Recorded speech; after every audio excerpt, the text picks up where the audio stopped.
How we doing today? My name is Brendan Reviews, and welcome to another episode of Scariest Media Season 2. Notice the camera quality. Yeah, I decided to use my little pocket 4K camera that I've had for a while now, and this is the guy that I've been filming with for almost 5 years now. I think it's time to move on from it. But, guys, we are here with a song that people have been requesting a lot. Nirvana. Something's in my ass. Yeah, this is what is considered to be their most disturbing song. I guess it's a true story, actually. It's about a girl who was kidnapped and she was raped. She was 14 years old, and this is like a little song about that. Also, with a little bit of Kurt Cobain depressiveness in there. And you have a recipe for a disturbing ass song. Well, that's what we're doing today, ladies and gentlemen. We are going to be looking into Polly by Nirvana. And so without further ado, this is Polly, Nirvana. All right, in 3, 2,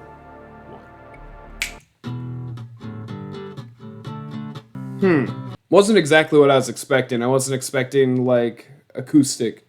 Let me take a ride, cut yourself. Want some help, please myself. No, I don't like that. Just the, yeah, you want some of my help?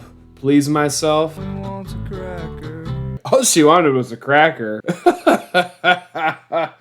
Chase would be nice for a few. Oh, a chase would be nice for a few. Oh, let me take a ride, cut yourself. Oh, fuck. Oh. Man, I like, that is the one thing I will say is, like, it's very, like, almost, like, upbeat for what is the subject matter. Polly says her back hurts. Oh, man, just, like, the idea of, like, pleasing himself, the back, like, hurting and all that stuff, the both of them are even bored. I mean, it's a short song. It really is. It's a very short song at 2 minutes and 54 seconds. But, like, my first impressions are just like, yes, there is the meaning there. There is an impression of, like, something dark. There's, like, a dark undertone to this whole song.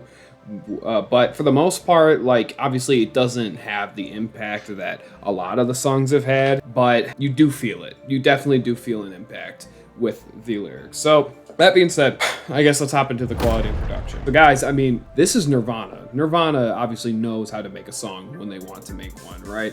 The production's very good. The acoustic guitar sounds very nice. The bass is nice, and not the lack of like heavy metal and all that stuff is definitely a big like contrast to the subject matter. The lyrics are good, however they're repetitive. They're very repetitive, which I mean, I guess I'm happy that they didn't overly indulge on like gory details and all that stuff, but there's no escalation to it. It's just that you get picked up, something went down, both got bored, and that, I mean, that's really all we get aside from like the back hurting line.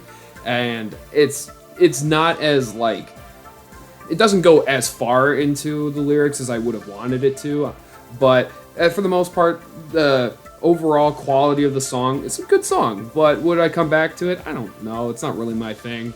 But for the quality and production, I'm going to probably give it a 1.5 out of 2.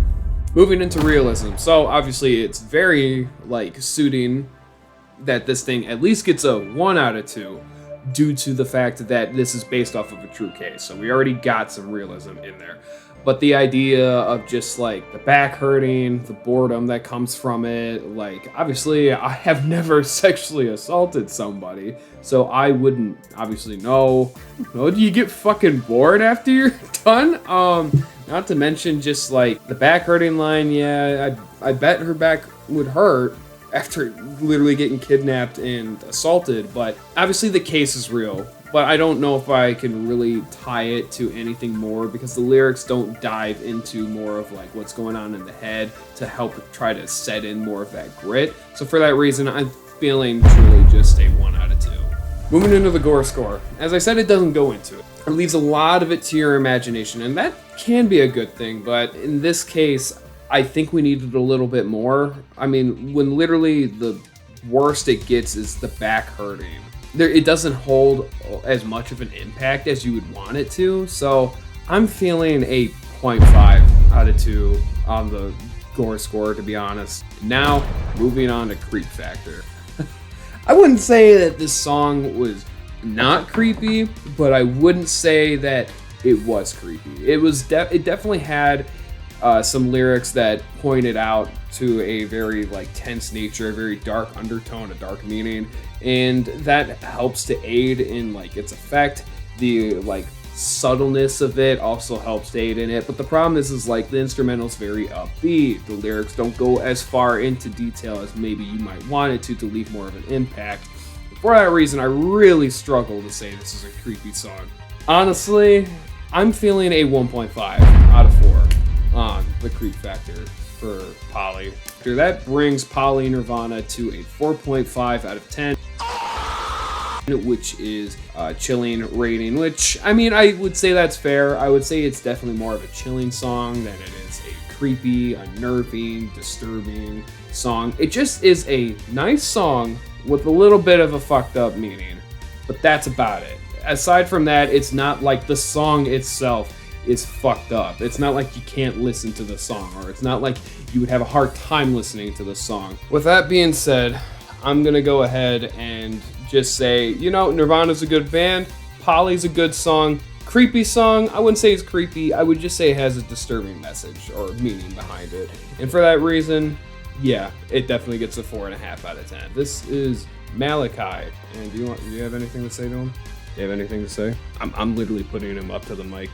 Got anything to say, dude? Well, guys, without further ado, my name is Brendan Reviews, and hope you guys have a great day, evening, night, whatever the fuck time you guys are watching this, and I will see you all next time.